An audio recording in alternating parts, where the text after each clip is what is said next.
Good evening. Welcome to our class, our MI class. Okay, so let's start by sharing the notes. First of all, I want to apologize for the network last class. So today we'll be taking a repeat of what we are supposed to take the last time. It's about information systems. We'll be talking about security. Okay. Now, let us look at some of the threats to security system. We talk about privacy and secrecy. So what is privacy? Privacy has to do with the ability of an individual to seclude themselves or information about themselves and thereby reveal themselves selectively. Okay? Now, if you go to your WhatsApp, uh, app on your phone, you can see something called privacy setting. Now, this privacy setting is you can change in such a way that people will not see when you are online, when you are offline, your last seen. So you are secluding yourself from the public.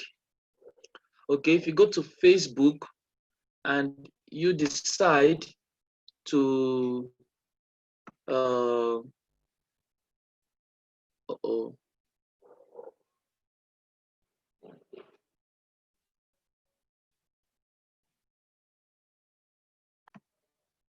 if you go to Facebook and you decide to put your information, let's say you put your date of birth and your school history and all that, you can select it in such a way that there are some special people who can see it, or you can hide it from certain people. So this is called privacy settings. So privacy is all about when you are secluding yourself, you are there, but people are not seeing you. Okay, what about secrecy? This involves the controlling of information. It could be limiting access to it, it could be destroying it could be prohibiting or shaping its creation. So when you are talking about secrecy, you are holding some information, withholding information and rights to people. So both secrecy and privacy can be used in business. In privacy, you wish to remain anonymous. It's just like saying that somebody is seeing you, you're sitting down somewhere and people are passing and nobody is seeing you, but you are there. But secret, they are all seeing you, but they're not seeing what you are doing. That's secrecy. But privacy, you are there, but nobody is seeing you. All right, privacy and secrecy in business. How can we use it in business? Okay, businesses have the right to protect their assets, both tangible and intangible assets. Now, one of those intangible assets could be their trade secrets. Let's say Coca-Cola.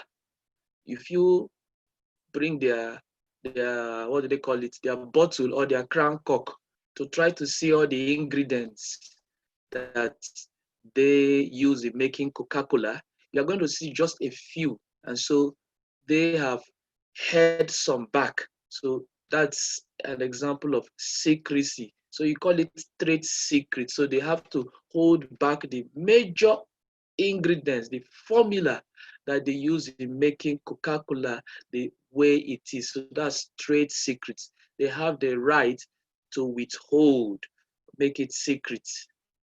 Okay. Now, the key assets within, one of the key assets within the organization is the information system and associated content.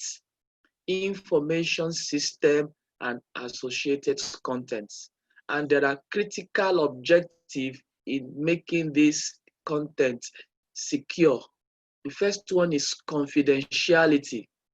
Confidentiality requires that the information in a computer system be accessible for reading by authorized parties only. So you don't have to display, for example, if you work in a bank and your screen should not be facing people who are just customers to see other people's transaction because they are unauthorized parties. Okay, then here we say includes printing. So when you print certain things, you give it to only the authorized person. You don't just keep them lying on your desk, because unauthorized people can get access to it and you are no longer confidential. It's just like telling you that I want to tell you something, don't tell anybody. And or I want to give you something, don't show it to anybody. And you just come and you just put it in the most conspicuous place in your house. You've breached confidentiality. And so confidentiality is one of the key objective of security information system. The next one is integrity. Integrity requires that assets be modified by authorized parties only. So this includes writing, changing status, deleting, and creating.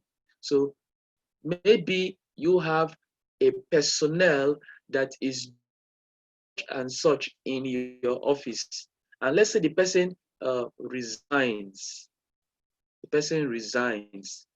Integrity requires that you change the password or you delete the account of that person so that the person will not on his own be changing or tampering with the information. Let's say, for example, you work in a bank and you are in charge of ATM machines or so, and there is a software that you can use from your phone to control certain things, and you have an account that was given to you, a dedicated account. When you resign, they have to block that account or to delete it so that you cannot compromise the integrity of the program. Okay, the next one is availability. Availability requires that computer system resources are available to authorized parties when they are needed. So just like confidentiality, where you don't make unauthorized party see what you are doing, availability is for authorized parties. So sometimes you will see some place they will say out of bound. So unauthorized parties will not go there. But if you are an authorized person, you can go there. So that means whenever the computer resource is available, if you are authorized, you can get to that place. Okay, now let's look at security. Information system security incorporates the protection of computer systems and the data that they store or access. Yeah, so we have a lot of data we store in our computers. Given the widespread use of computers, and when I say computers, I also mean our mobile phone and tablets, their security is a priority in this modern world. So we take our computer security seriously so that we can enhance the confidence of our stakeholder who are depending on us in their businesses. So information system needs to be kept secure from errors, breakdown, unauthorized access, and corruption. So that means we need to maintain security, system security from time to time. And whether we are using small computers, large computers, working from home, it is a must, because in the internet, we have a lot of security breaches. Some of the major risks that we get for security are as follows. Human error. Now, you see that humans can make mistake. They may key in incorrect data into the system. So let's say, for example, you want to write 1350, 1350. Then you now do 1530. That obviously is a mistake. So if that's an account that you are putting in your system, you find out that instead of 1350 and you put 1530, one leg will be higher than the other leg. Or when you are checking, supposing it is a transaction that requires reconciling with bank, and the bank is showing 1350, your cash system is showing 1530. Because of what you've imputed, then there will be no reconciliation unless you sort it out. So people can make mistakes when it comes to security by keying in incorrect data. Okay, some can accidentally wipe out record. Let's say, for example, in my phone, I thought that there is a particular file. I thought I had put it in my system, and it's also in my phone. So I just mistakenly delete that file, only to find out that I cannot undo it. And I went to my system, I cannot find it. I say, I'm going to download this all over again. So it can happen. You can mistakenly wipe out a record by mistake, or even an entire file. So human error is a common security problem. So one of the problems that could make human error most conspicuous is when you leave your computer terminal unattended to. So you see, you leave your computer terminal, maybe perhaps you went to take a break, or you went to the urinals to ease yourself, and your screen is still showing. Anybody can just come and touch anything, and before you know it, something is wiped out.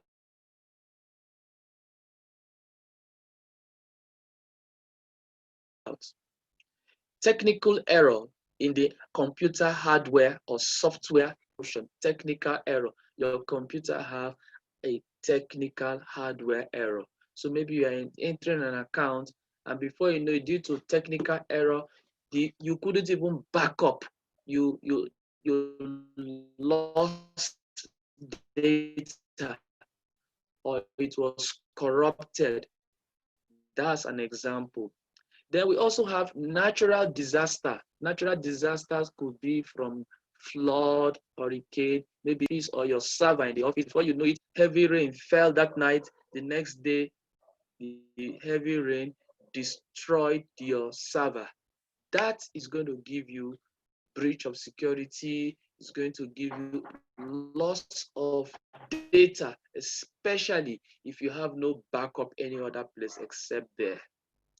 Then we have sabotage and then criminal damage. You know, people can come in, thieves can come in, damage anything, damage your computer, damage your hard drive, damage anything that you have files. And so that could lead to, that's a risk. Then we have deliberate corruption.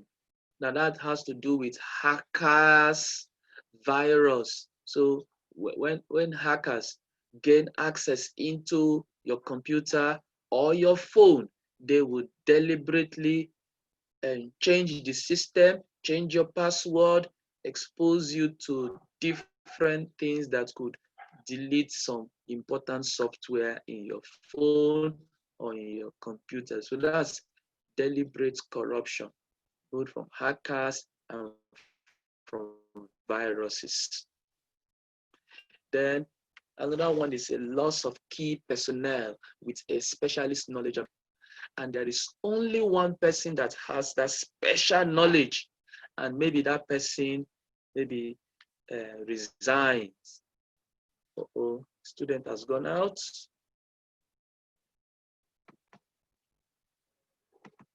We are talking about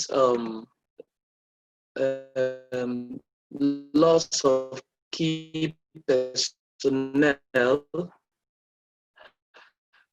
We said that if somebody with a specialist knowledge about a system, if he leaves his job in the middle of the job of developing a complex new system. Let's say this era of COVID-19, the person gets coronavirus and died from complication. That's a big problem. So that would mean that the very, very disadvantaged. Then we've talked about exposure to hackers, unauthorized personnel. Some of them could also be spies, industrial espionage, could be spies. Now, other risk,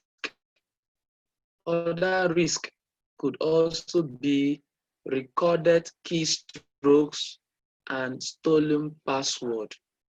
Okay, I once watched a movie whereby somebody was who is a criminal being put in jail, and the person who is putting him in jail, when he was punching the combination to the cell, the man saw how his hands moved, what keys he pressed. So before you know, there is a way he did it, and he could release himself at will whenever anyone is not looking, and he could go out from the prison house. So these are stolen password. That's why it's not good to give your password out or to input your password when people are looking at you over your shoulder in an ATM machine. Now we have spam. Spam is unwanted emails. So sometimes somebody will just send you unwanted emails. So that's why if you are using Google and you are sending lots of emails, maybe up to 200, Google is just going to block it because they will say you are spamming the recipient.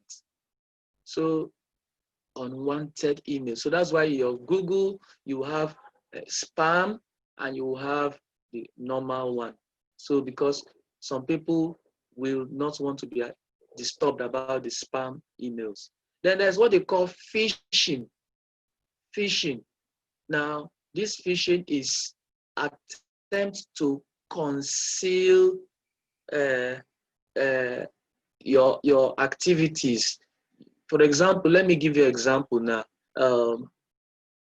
You bring a kind of a funny website, and this website looks like an authentic website. For example, the website of GT Bank is www.gtbank.com. A funny website could be www.gttbank.com. You will not know because of the inserting of a second T. And you say, it's authentic. And you click. Before you know it, you'll be thinking you are connecting to GT Bank, not knowing that you are giving out information to a phisher. Phisher is Phisher. Now, another is harvesting and selling email addresses and passwords. Yes, these days people develop machines to generate emails and passwords, emails, and some people sell them. Sometimes too, you hear people say, I have Instagram accounts for sale, I have Twitter account for sale. Could it be this other risk that is included here? You know, some people also, in this world of digital marketing, you see people spamming your mails up. And how do they get your mail? They get your name, they get your phone number, they get your mail. Sometimes people could be selling them. And so, yes, they could get your mail, but what about your password?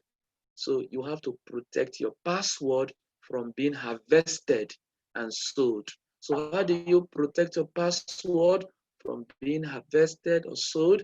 Stay tuned, you'll know. Accessing restricted and personal or client information. So you're accessing restricted information. That's another risk. So you are not entitled to that information, but you happen to find out that you can get that information about a client or about some personal information of someone. Illegally distributing music, softwares, and movies. You know, when you go to YouTube, you know, you see people who are distributing movies, music, and you know, some of them could be doing the same thing. So you type a particular movie, you will see different people who have posted that kind of movie. And so they may not be the originator or the owner of the movies, but they are illegally distributing it. And so things like Google, that is YouTube, they are trying to restrict that for you to make your content original. If they find out that it's not original, it's not by you or so, they're going to block it. Then there's what they call the infection of other system. You know, how do you infect other system? You can use an infected flash from one infected system, and you take it to another system. You've infected the other system. Okay, hiding programs that launch attack on other computers and generating large volumes of data transfers, slowing down the entire system. Large volume of data transfer could be downloading of a movie. This movie is 1 terabyte. 1 gigabyte. And you are downloading it, and the bandwidth of your Wi-Fi is small. It could slow down the usage of the Wi-Fi to people who are supposed to use it to work. So this is security systems in the business place. The business impact of the above security violations could be severe, and it includes risk to security and integrity of personal or confidential information. So we have what we call identity theft, data corruption or destruction, unavailability of critical information. Now, you know, somebody, like we see in the social media world, somebody can go and create a Facebook account with your name, date of birth, everything, and come. And before you know it, this new account will go and report your own account as fake, and they block you. And he is now parading himself as you. So that's identity theft. And also, you know, sometimes the danger of giving people your ATM card to go and withdraw money from you, it is bad, in the sense that once somebody hold your ATM card and he has your 4-digit PIN. You see, the person can write down your card number, your CVV, your expiring date, and it has vital information. Maybe all it needs to do next is to change your phone number to his. And if you can do that, you are finished. You are finished. The person will just be using your card to make purchases online, and you will not know. They will think it is you. Loss of valuable business information. Yeah, when there's security breach or you delete accidentally, you lost valuable information. Loss of employee and public trust. Yes, when the public can no longer see that you are keeping integrity of data, you lose their trust. You face embarrassment, adverse publicity. People speak bad about you. People give you bad publicity. Costly reporting requirements. In the case of a compromise of certain types of personal, financial, and health information, it's costly. Then there is internal disciplinary action, such as termination of employment, as well as maybe possible prosecution and sanction from the law. So you see that breaching of information is very, very, very serious. So managing of system integrity is important. That is why you see that the IT department of any organization is not taken for granted. The management of security risk. An organization must take measures to eliminate or reduce information security risk. A risk management process should be established, which will involve identifying the risk to the security, to the system security. So you can look at your security system and say, what are the possible risks? What are the possible things that can go wrong? What are the possible things that could compromise? Who in this organization is liable to compromise security? You have to identify the security risk in the system. Now, when you identify, the next step is to evaluate, look at them. Is it going to be severe? Is it going to be small, minimal? Then you now prioritize. Which risk will I treat first? Which one is higher in priority? Which one is lower? Then when you've done that, you develop appropriate controls so that you avoid the risk, or if you cannot avoid the risk, when it is done, you control the risk within acceptable limits. Then you implement such control. And not only implementing the control, folding your arms and go to sleep, you monitor the effectiveness of such implementation. Okay? An entity may use a risk register to keep record of risk. Yes, it's good to keep a risk register, not just identifying it with mouth verbally. You must register it so that appropriate action or measures could be taken when risks are identified. So risk to the system must be identified, and they have to be classified into similar type of risk. For example, you might say, okay, there are different risks that you've identified. Group them under, are they human risk?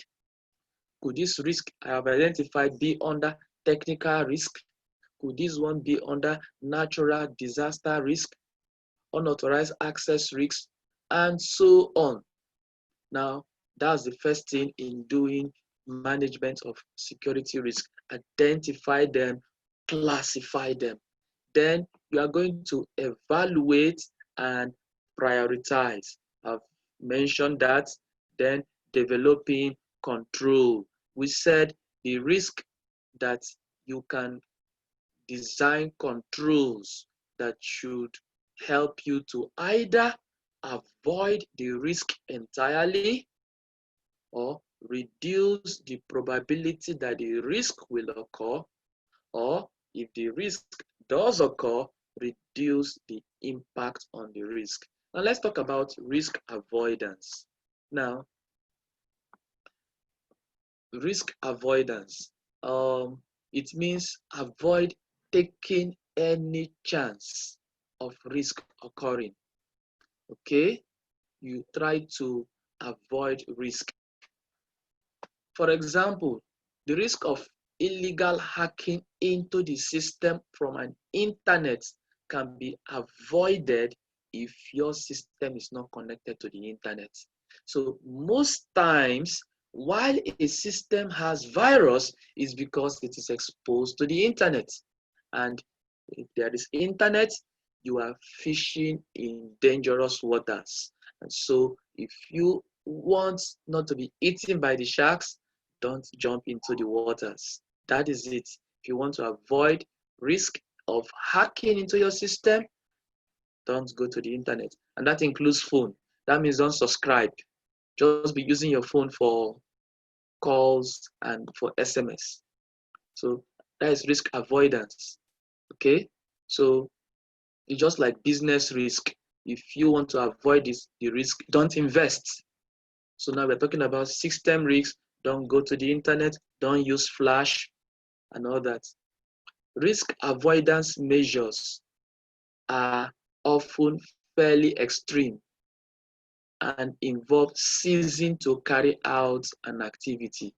But you do not just have a computer and you say you will not go to the internet because you are afraid of virus, you are afraid of hacking into the system. You cannot be buying an iPhone or an Android phone and you tell me that you will not go to the internet because of fear of viruses. So that is extreme. That is extreme. Now, another thing is risk transfer.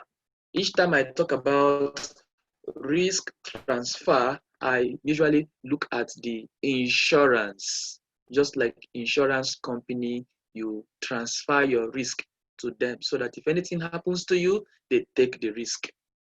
Risk can be transferred so that someone else bear the risk of any loss. For example, the providing of inadequate physical security for a system can be transferred by outsourcing an external security firm.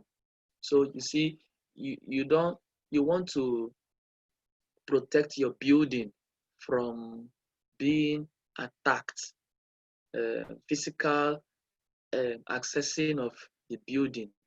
So what do?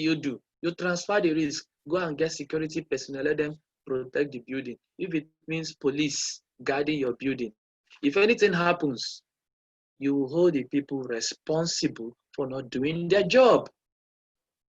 So risk is also transferred through insurance. So you see, insurance is there. Insurance could be obtained against risk from natural disasters, sabotage, damage. Okay.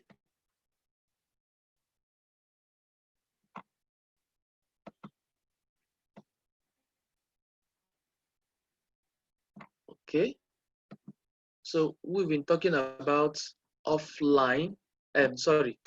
risk transfer. Risk transfer can be done through insurance. You insure that somebody else is taking the risk while you are doing business. So that is one way to reduce your risk. That is one way you can manage your risk, by transferring the risk to a third party. Now, risk reduction will set controls. For example, risk can be reduced by taking suitable control measure. For example, the risk of losing important data is reduced if you back up your files every day. And backing up in a different destination.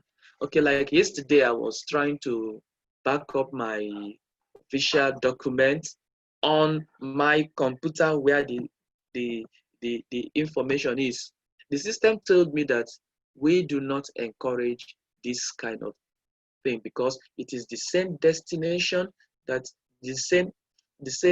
destination that you are backing up.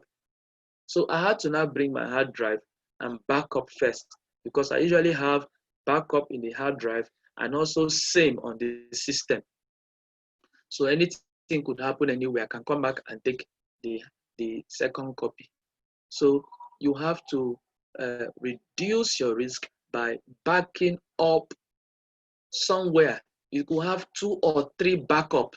Just look at it that assuming it's your financial information, or maybe you are using an accounting software, you're not using a cloud backup. By the way, a cloud backup is one way of reducing your risk. You back up in the cloud. You also back up in the external device so that in case you cannot get access to the one on the cloud because of internet issues, the one offline, off-site, student has gone off. So there is a need for you to reduce risks that way. Then who says that risk is bad sometimes? Sometimes you can just accept the risk. Now, this means doing nothing about the risk. So if you have to do nothing about the risk, it means 2 things. One, the risk is insignificant. So you just ignore it. Or 2, you are helpless about it. You cannot do anything about it. So you have to accept it. So sometimes risk acceptance, but it's mainly good to accept certain risks that are insignificant. Let's take, for example, you are about to install an app from a particular site. And your app, your device will be telling you that, warning, this is an untrusted site. They have not verified the security or the certificate. Do you trust? How will you know? You just want the app. And so you decide to just trust it and you install. And sometimes you want to operate that app and they tell you it's going to collect certain information. So they are collecting your information. If you trust them, you accept that risk. Okay? Implement controls and monitor the effectiveness of such controls. Now, the controls could be reviewed regularly. Any breach of information or breach of security should be promptly reported, investigated into why the control failed. Okay? This risk management process should be a continual process at regular intervals.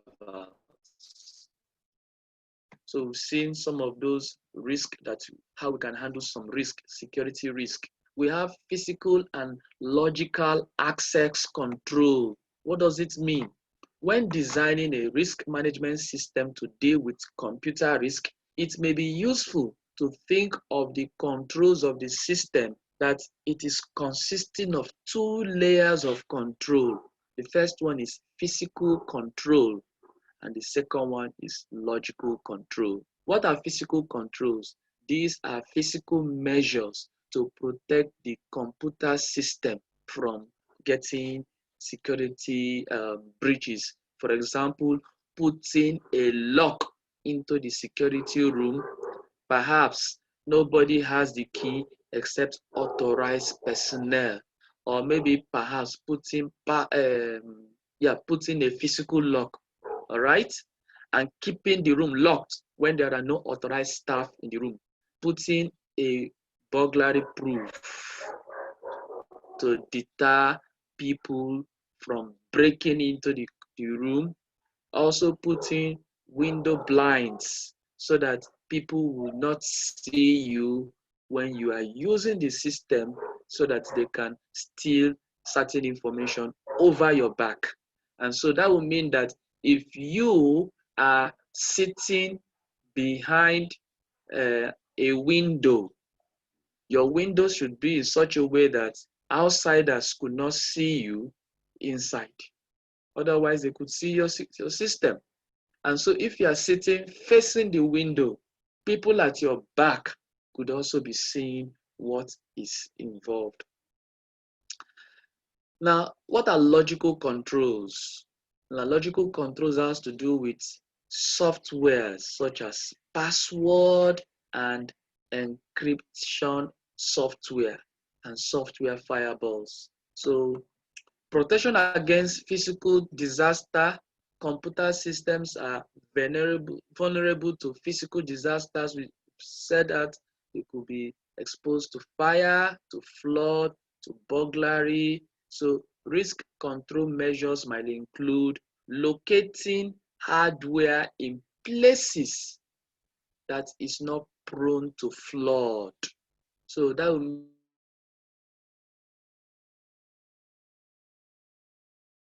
mean that you will not be keeping your server lying on the ground. You have to put it in a even flood. You find out that it is. Sometimes you can even build a protection against it, so that even if the roof is leaking, the server will not be destroyed. Your system, your personal laptop or so should not be just lying down on the floor.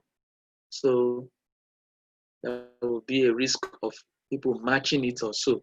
Physical protection for cables.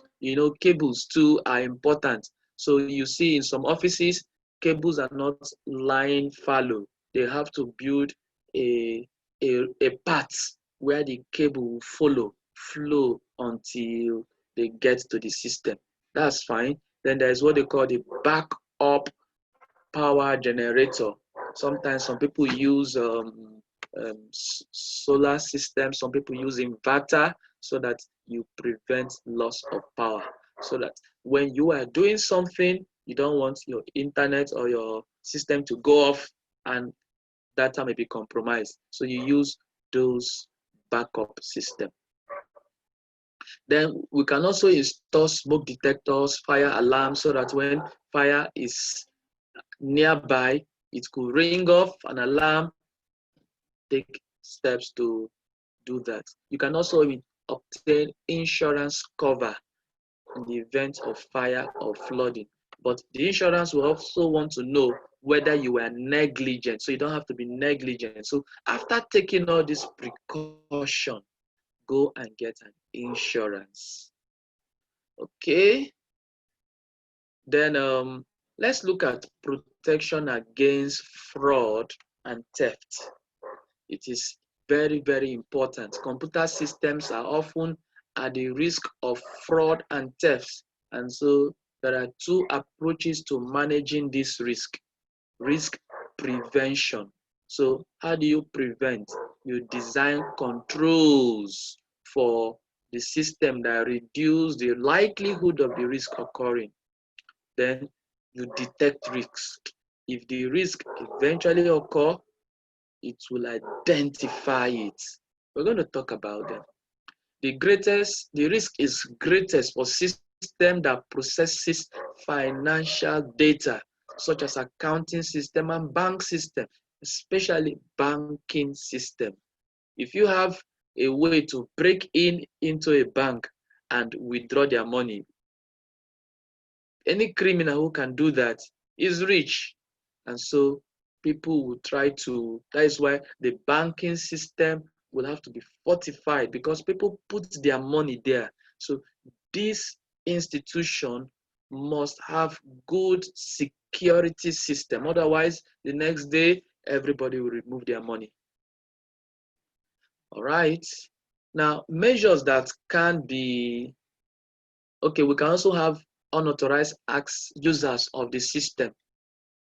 So people who gain access into a building. That's why sometimes in banks, they will say this is banned for customers. Then we can also see fraud made by employees within the computer system.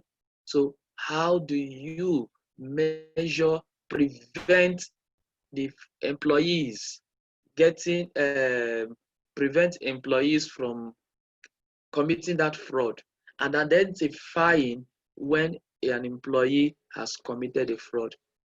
So you see certain things like measures that can be provided as a protection against fraud. We have internal controls. A large number of internal control measures should be included within a system. For example, segregating duties or requiring formal authorization to amend the file within a system. So you see that you need an authorization for you to do certain things. And so when you get that authorization, that is when you can move to that level to do that particular thing. And it will show that it is you who is doing that thing, so that there is going to be a trail to show that you are the one who is doing it. And internal control is that if you don't have authorization, you cannot do it. Then there should be things like CCTV to monitor the goings on of the place, even security guards who will just sit down, observe, and take appropriate control. That's internal control. Then we have the internal audits. So investigations by internal auditors might be planned to look for fraud and errors. So that's the work of internal auditors. And so when you are looking at accounting system, there's what they call an audit trail. Now the audit trail is such that if you do something, if you logged in and do a certain adjustment, maybe you posted a transaction, maybe a bill, and you come back and say, this bill is not correct, you now change it. There will be an audit trail that someone changed certain things. So let's say, for example, you now use my username. It will look as if I was the one who changed it. So that's dangerous. If you want to change, use your own username. If you are not authorized, you can't do it. So audit trail will help the internal auditors or the auditors who are investigating to see who used the system, who made this adjustment, and they will question such a person. So the fact that there is an audit trail in an accounting system is a measure to protect fraud, so that you will not use this system to fraud people. Then there should be controls to check system designs. Now, design, when you are designing the system, they should check so that your system will not be built in such a way that it will be dishonest. Let's say, for example, the so-called hidden charges.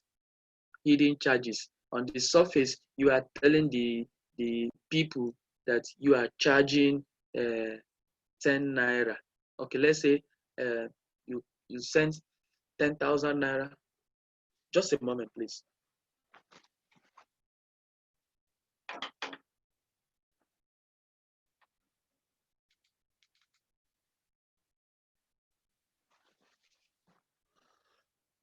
Okay, let's say you sent 10,000 naira as a transfer to another person using the same bank. You know that they are going to charge you 20 naira for the transaction. That's not all. You went perhaps to an ATM and they say another 10 naira will be charged you. Then you still have 50 naira to be charged you as stamp duty. So you end up paying like 80 naira. Now, you are expecting that you are paying 10,080 naira. But they still have another leakage which you're not aware, that we still take maybe 10 naira or 5 naira.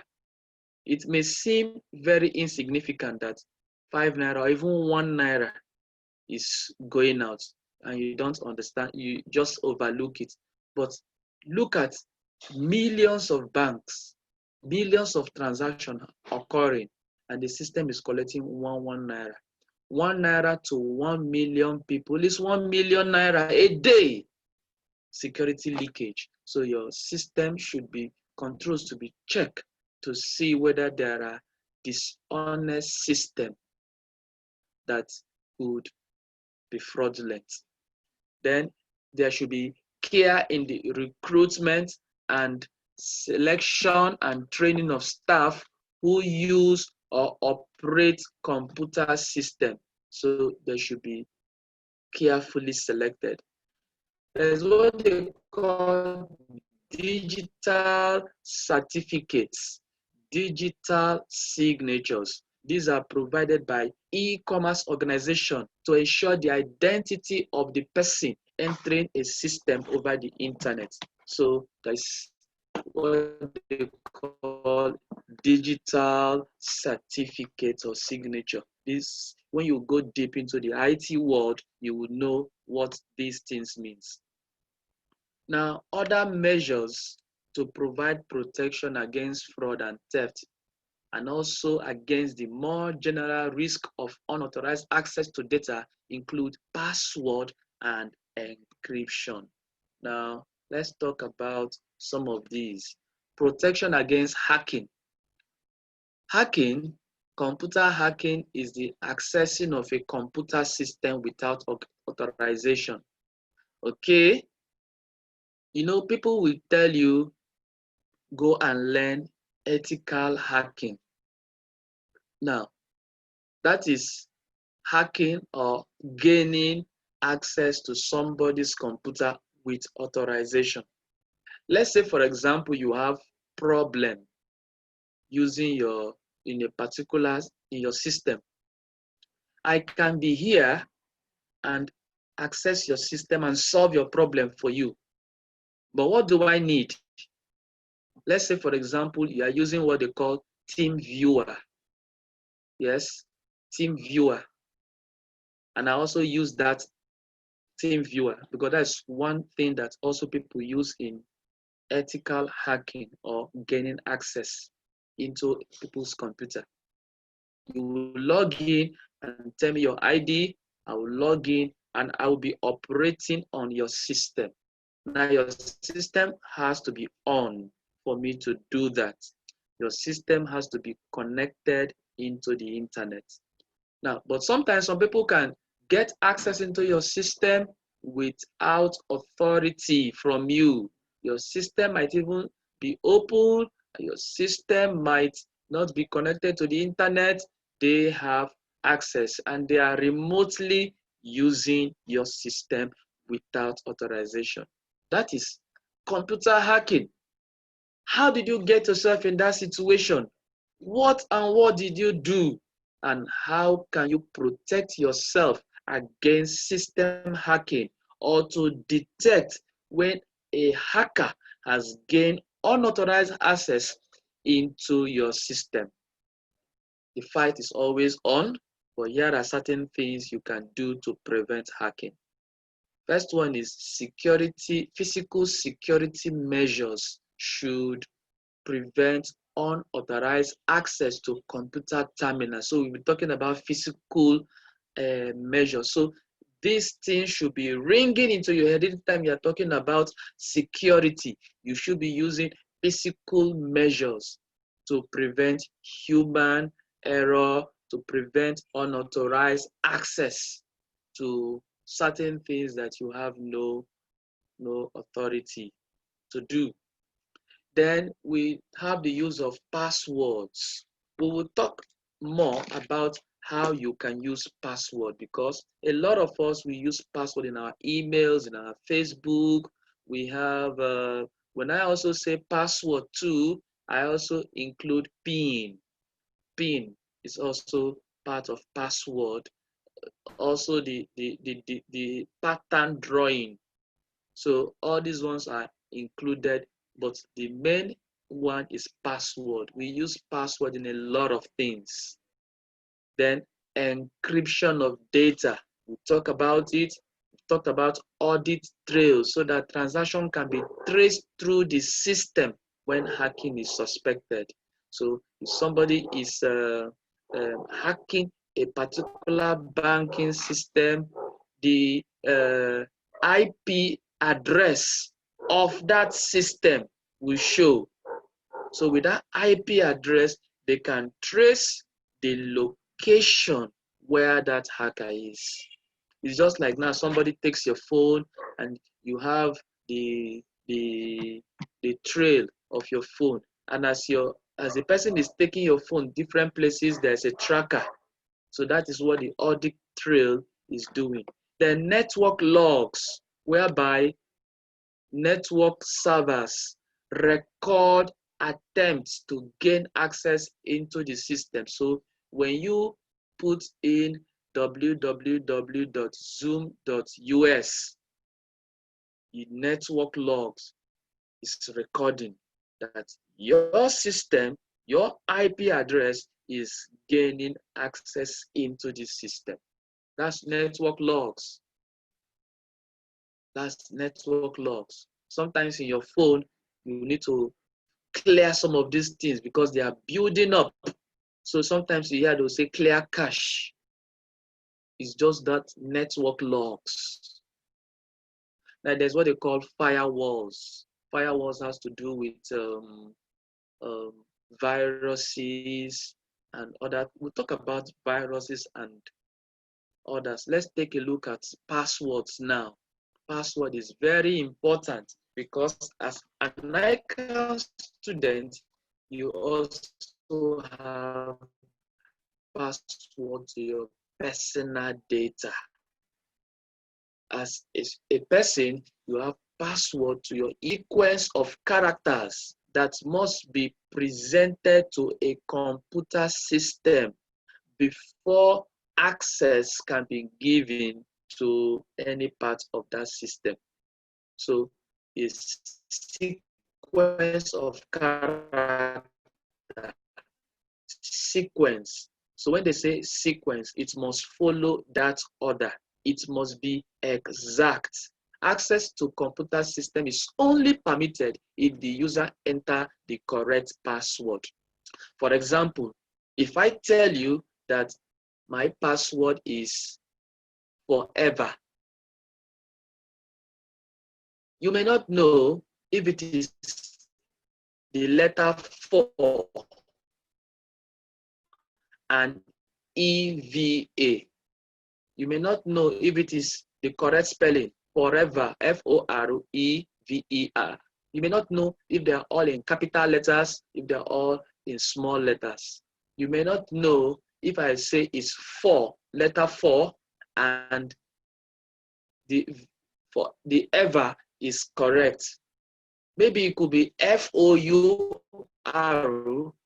then EVA. You may not know. So as long as you do not know the correct combination, the correct sequence, you will not be accessing that file.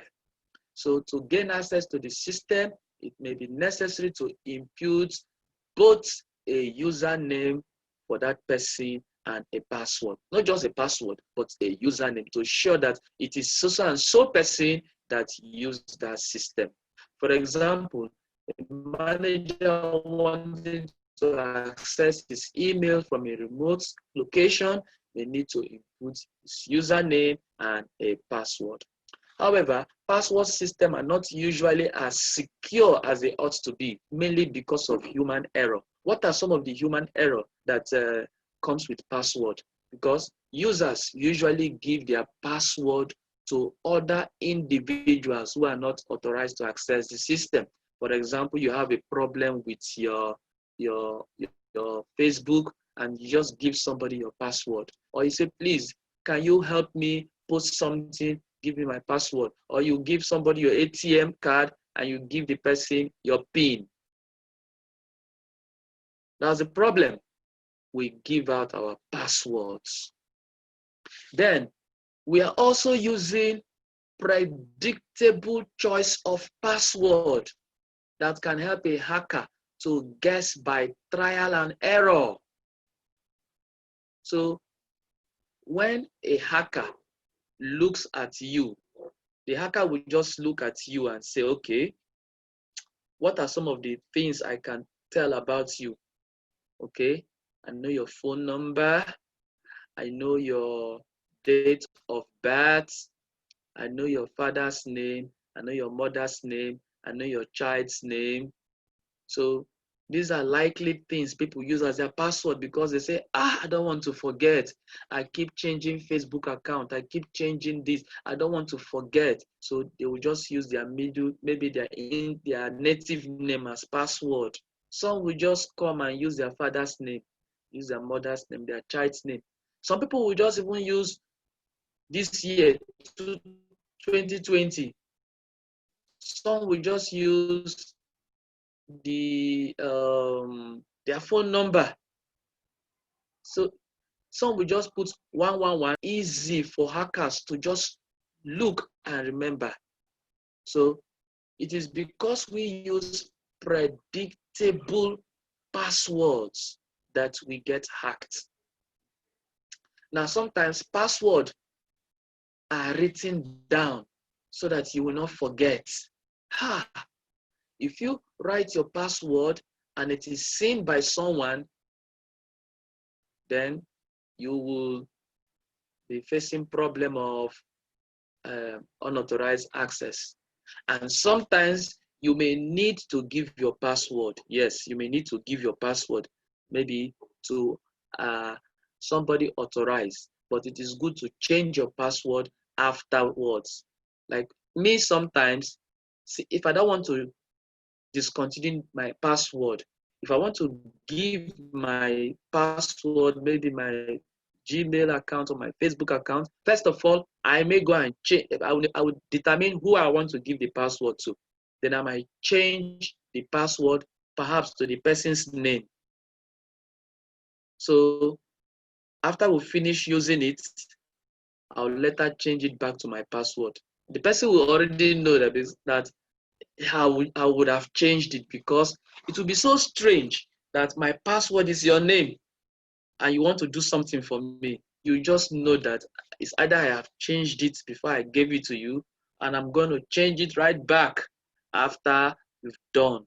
Sometimes it's good to change your password over a long period of time, because I'm very guilty about that.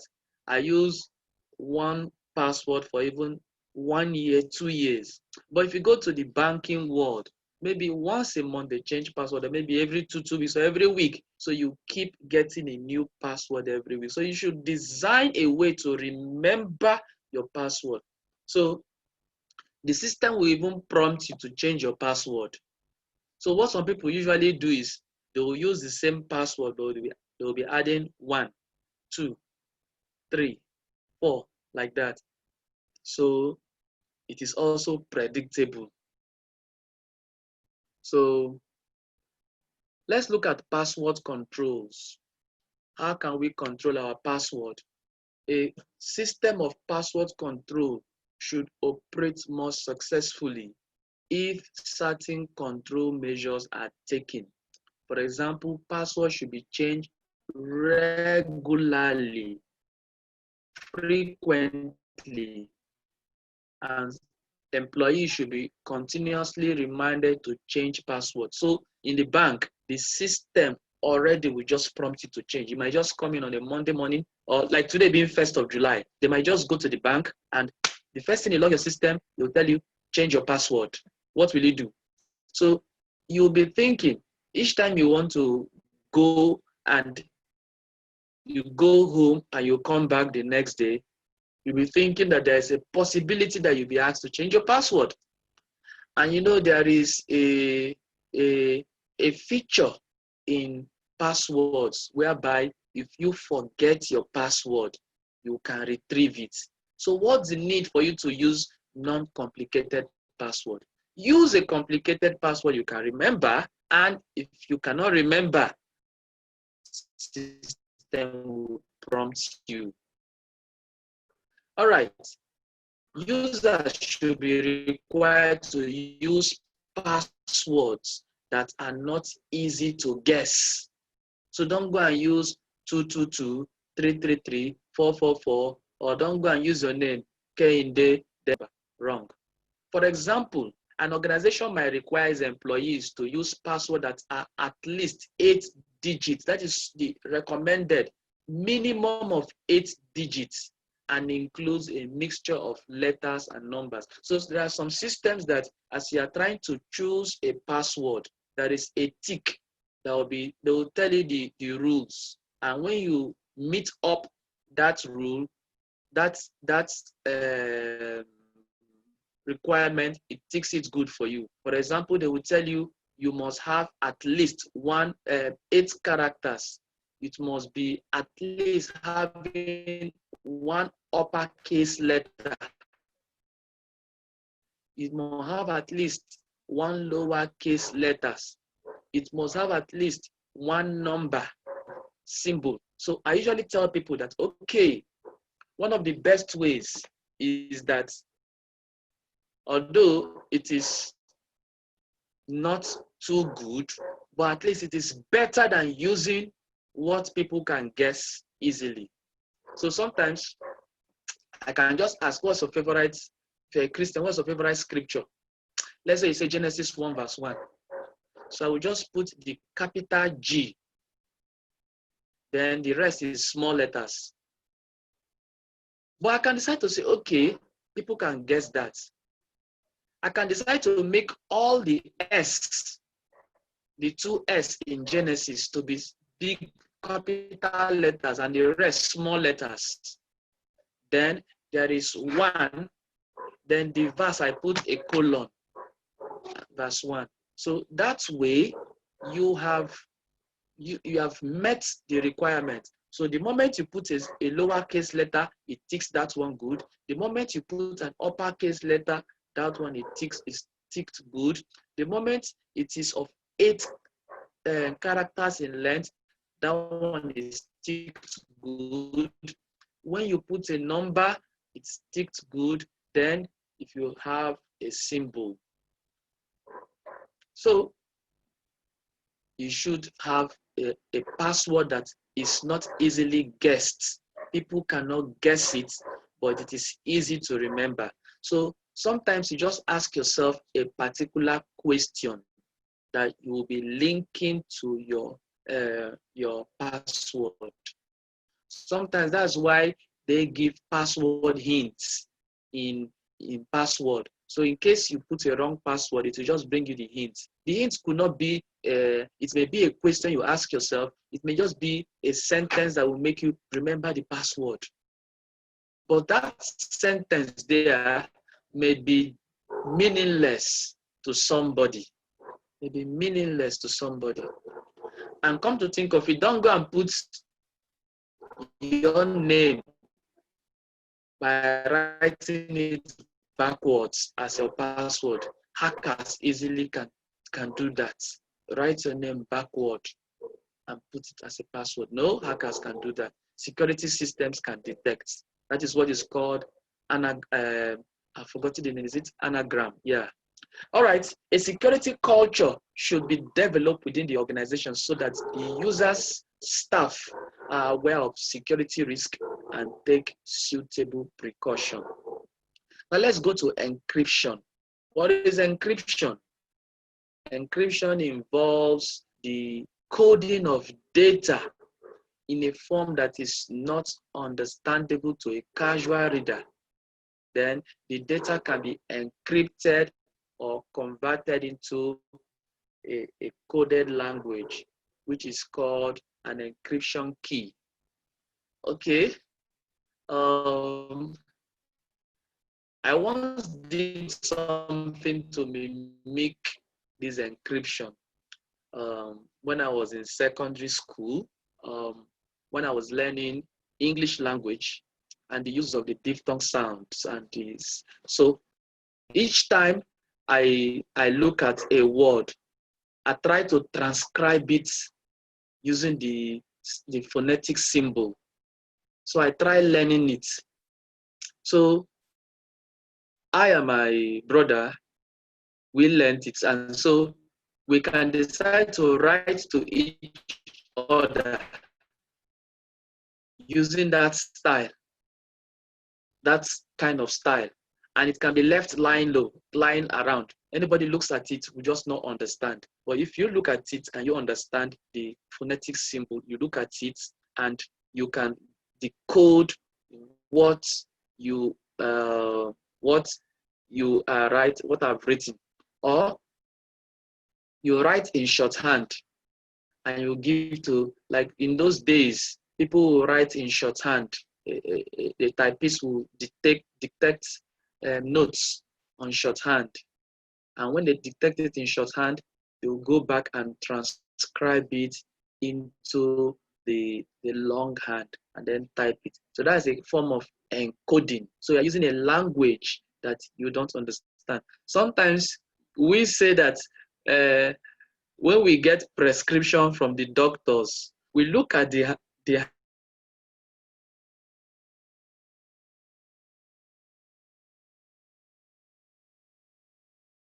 handwriting and you will not understand.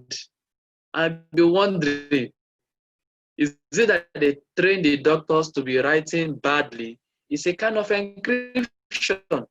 So when you take it to the pharmacy will look at it and understand. You say, now wow, what is happening? It's encoder. You have a decoder in your house. That decoder is decoding what has been encrypted.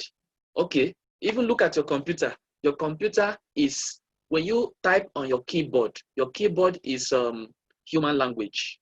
But when you type on the keyboard, the computer understands only binary language.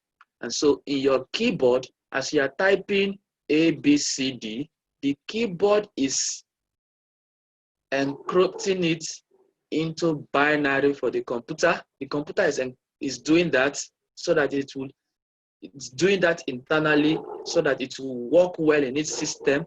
But when it is coming to the screen, there is also a decoder in the system that is going to decode what has been encoded by the computer, and you see it in the screen as being what you have typed. But don't just know that, you just know that what you have typed, that is not how the computer reads it. So there is an encoding and decoding in the system. So these days now, Facebook and WhatsApp, you have an encryption devices that can help you to get more secure in your use of these items. A hacker into a system that holds a data in an encrypted form will not be able to read the data or convert it back to the readable form without a special decryption key. Encryption is commonly used to protect data that is being communicated across network. It provides protection against the risk that a hacker might intercept and read the message. So it's just like saying that you want to send somebody, you send somebody with a letter and somebody intercept that letter and take it and read. But if you write the letter in a difficult language, the person intercepts it, you cannot understand. That is what encryption does.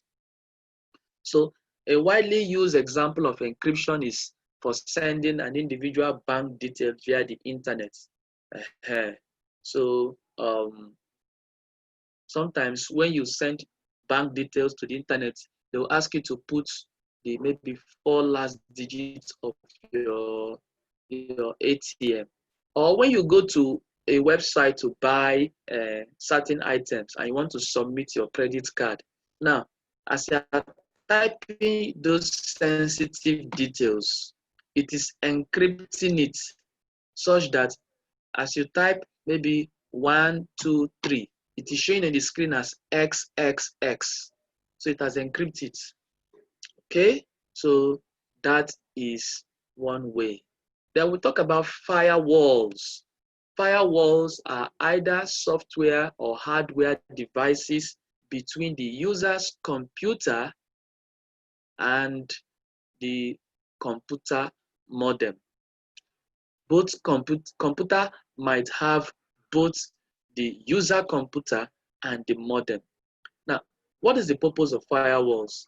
The purpose of firewalls is to detect and prevent any attempts to gain unauthorized access or entry through the internet into a user computer system.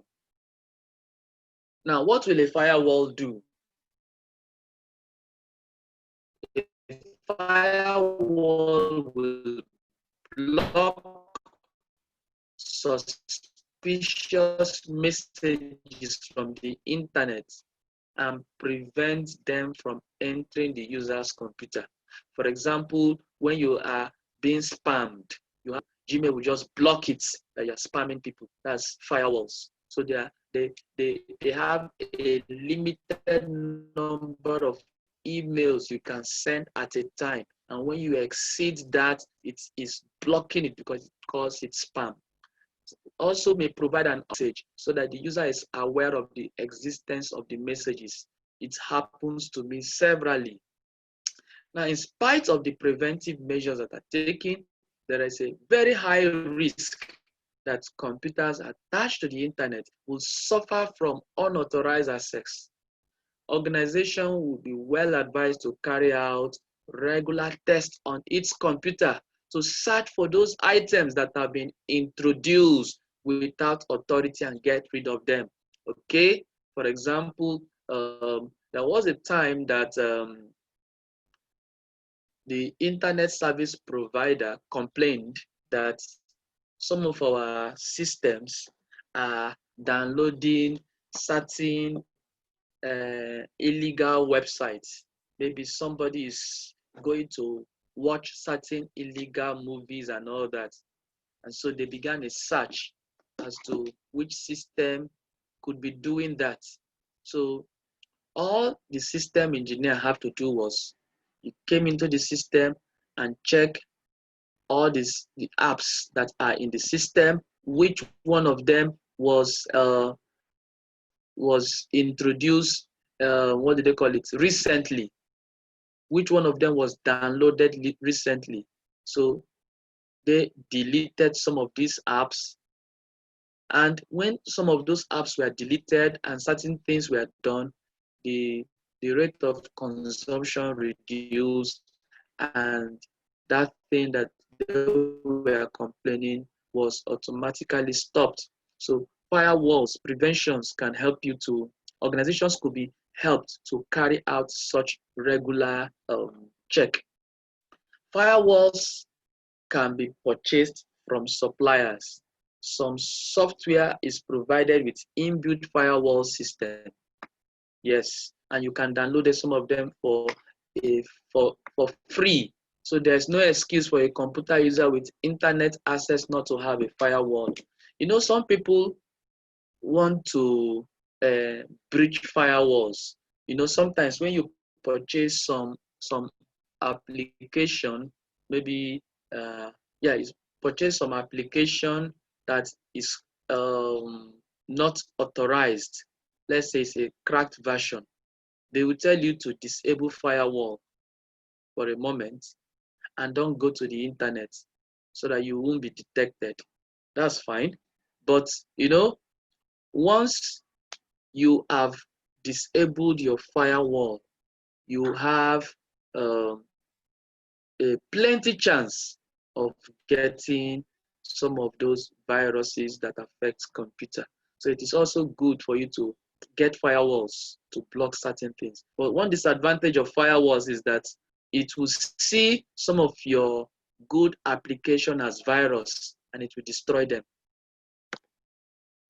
Firewalls are necessary for computers with internet because they continually expose their exposed to corrupt messages and unauthorized access for as long as they are connected to the internet, especially your phone. Volume of suspicious messages circulating the internet. That's why we frown at people posting unconfirmed news, unconfirmed link. Someone will just say, federal government is paying so and so. Please click this link to access your own.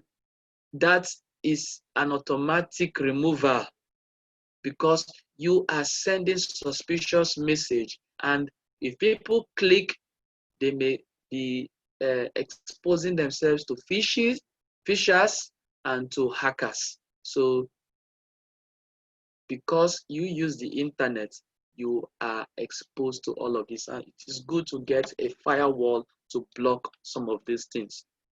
Now we go to logging of user data. Many firms and systems have the ability to log information about others. On the one hand, this helps the firm monitor their staff work and adherence to the internet and email policies, which could be a good thing, okay? But sometimes some people say that it causes resentment, suspicion, and general lack of trust because you are looking over your staff shoulder, you are checking and monitoring. Are they sending email? Are they on Facebook? Are they watching anything? Are they on YouTube? However, in today's increasingly litigious to courts, firms are increasingly duty-bound to ensure that they are doing everything possible to monitor and control their staff by a tight audit trail, a record of their past activity.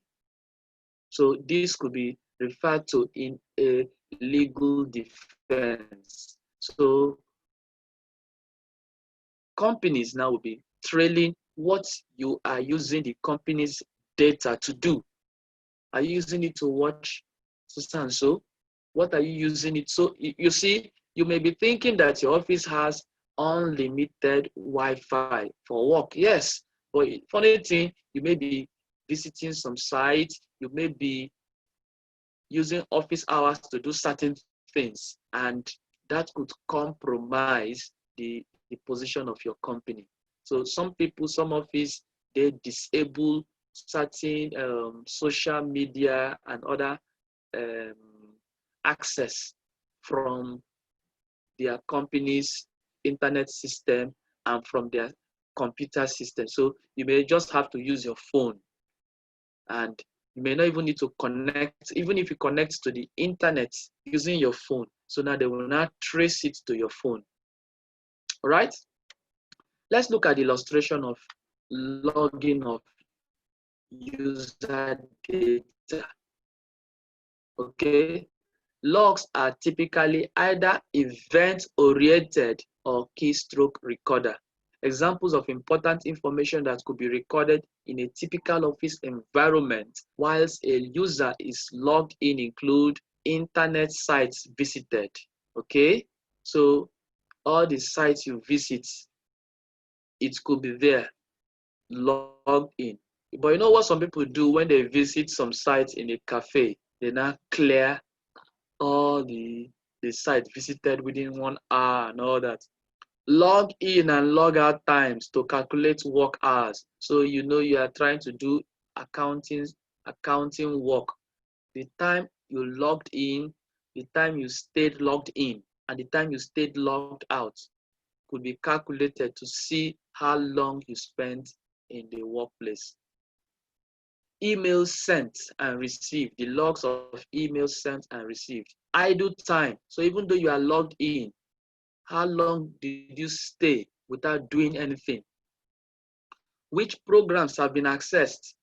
You'll see the log of all the programs accessed. Conversations that have been made using VoIP. Okay, then there's what they call number of login attempts of an incorrect password. You know, some notification of password. Once you put a password wrongly the first time, especially when doing an ATM. Once you put a wrong password in the ATM is immediately alerted to watch the transaction. So if they are not too interested before, once you put a wrong password the first time, it triggers an interest. You log it wrongly the second time, then there's trouble. So if you want to focus on the activities, maybe for example, it could be that this person who is using the ATM is not the owner of the account. It could be that he has hacked the account or is an unauthorized access. So they might decide to take a footage of the transaction in case there is a complaint. Then details of fax and documents sent to the printer. So because you want to print, you want to print the outputs through a printer, and so it could be an unauthorized personnel who has gained an access and wants to print. So from what website is it printing from? Which printer did it go to? There is a log. Safeguarding data and other control best practices. Okay, other controls commonly applied for safeguarding data from hacking include digital signatures, digital watermarks, digital certificates. We have biometrics control. For example, you have to use your fingerprint to unlock your phone. You have to use your face or your eye recognition. We call it iris, making sure that the computer operating system and application are protected with all necessary security patches and updates. So if your phone is telling you that there is going to be an update of your software, please update it, because this is to ensure that you are kept up to date. Then there is what we call make sure the computer is protected with up-to-date antivirus and anti-spy software. Users should avoid clicking on unknown links or solicited links or attachments and downloading unknown files or programs onto their computer.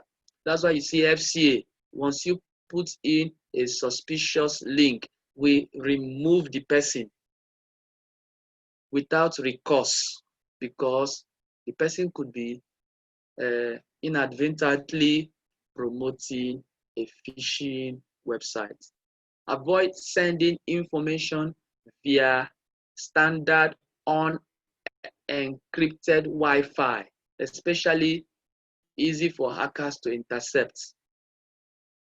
Then the use of HTTPS in your Universal Resource Locator, which is URL.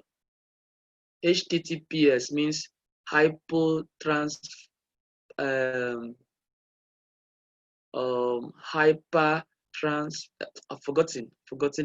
I'll remember later, I'll tell you. But this is an accounting language. It's an accounting, it's a IT language that shows the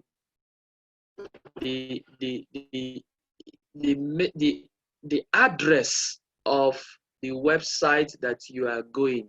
Now, the S that you are having in HTTPS stands for secure. So each time you are putting sensitive information like PIN, you want to put a password, or you want to put in your banking details, make sure that one, there is HTTPS before you do that. That means you're in a secure environment. Then there should be a padlock showing that you are in a secure environment. Then avoid standard unencrypted email and unencrypted instant messaging. all this instant messaging like Facebook Messenger, check if they are encrypted or unencrypted. If they are unencrypted, avoid that. Back up your data regularly. Keep one backup soft copy offsite at a separate physical location. So don't put what do they call it? Your backup copy in the same location as your main copy. So that in case of then perform frequent system maintenance to ensure performance does not erode. Update hardware to keep pace with the speed of the software it supports. So your hardware should also keep up a pace for system and software. Also invest in uninterrupted power supply. Then document system and keep documentation up to date for system amendments. Okay, safeguarding stored data. Safeguarding stored data. Okay, the same thing we've been talking about, how to protect your data. Let's go to what we call common viruses and their attack. We have viruses are computer software that is designed to deliberately corrupt computer system. So people produce or design system. So you see, that's why a firewall will block it. And that is why even a good system, some good system might be seen as a virus in your firewall and it will destroy it. All right. A virus can be introduced into a system via a file that contains the virus. And a virus can be contained in a file attachment to an email. So when you open the attachment, wow, the virus will just spread. Unpacking storage devices such as a CD, even flash. Other methods of corrupting systems apart from viruses we have what they call Trojan horses.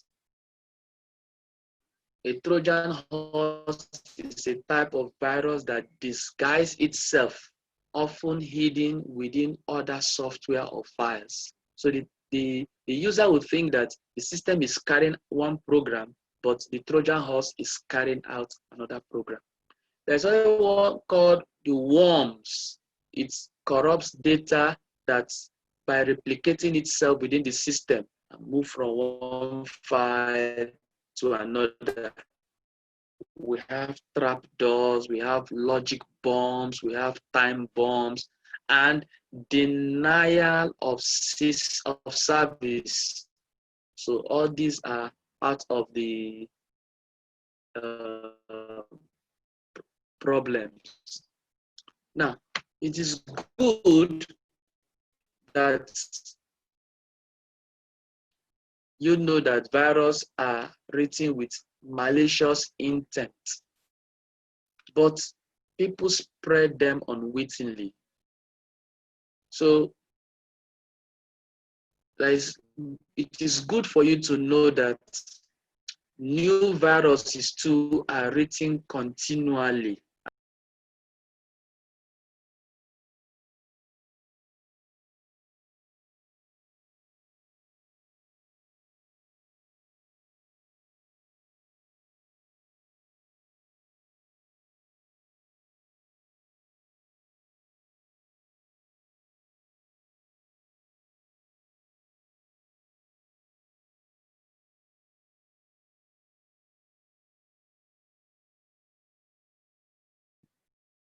Sorry, my system went something that happened. That's okay. So hold on a moment.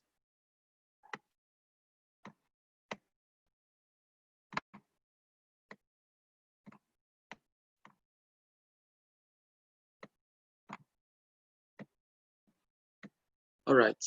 So we said viruses are made continuous. Oh, sorry.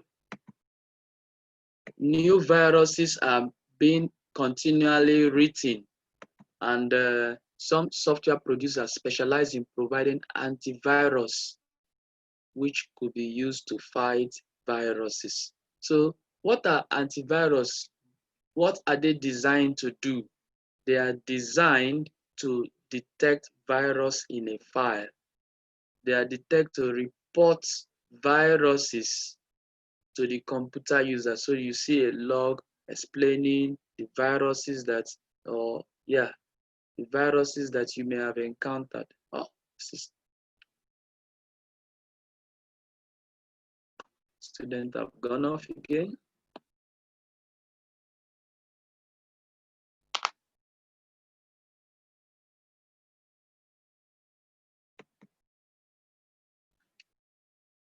Okay, so talking about antivirus, antivirus could isolate virus so that it cannot corrupt or the software or data in the computer. Okay, then what are some of the measures for dealing with antivirus? There are a number of measures that can be taken to guard against computer viruses. And these include the computer user should buy and install antivirus software, okay? And should be updating it regularly. The computer user might restrict the use of floppy disk and other writable CDs because these are sources of viruses. Yeah. Even some flash could be scanned so that when you have a good internet, a good antivirus, you can scan and neutralize any virus that you may have. Firewall software and hardware should be used to prevent unauthorized access from the internet. So this will reduce the risk from email with attachments containing virus being sent to you. So anytime you are sending an email that contains an attachment or a link, it is seen as something that could be spamming your audience, so it might be blocked. Staff should encourage themselves or other staff to delete suspicious email without opening any attachment. How will you know a suspicious email? Sometimes they will just tell you something that is too good to be true. Just delete it. Sometimes you didn't apply for a job and they are calling you. You want to investigate, but it may be too good. When you open it, wow, you've gotten information about you. Delete it. There should be procedures that is communicated to all staff for reporting any suspicious viruses as soon as they appear. And when virus is detected in the computer system, there may be need to shut down the system until the virus has been eliminated. So today we're going to end with the discussion of viruses. From next class, we'll be talking from internet and email policies. After we've done that, we'll go to web trust, social network sites, and the benefit and the risk. Then we'll be talking about, that's the little we can talk about until, that's what we'll be talking about next week from email. So when we do that, we'll enter the new topic. So we've talked about security, how to manage security in your computer system. So this is a practical course. Don't just look at it as something you only want to use to write exam. Also look at what you've learned today and start applying it. You find yourself that by the time you apply some of these things, when you get to the exam and you ask questions about it, it will just come naturally to you. Thank you so much for today's class, and sorry again for the logging in and logging out we had. It's been a nice day. So go through all of these, and if you have any question, feel free to ask your question. Thank you so much. Good night.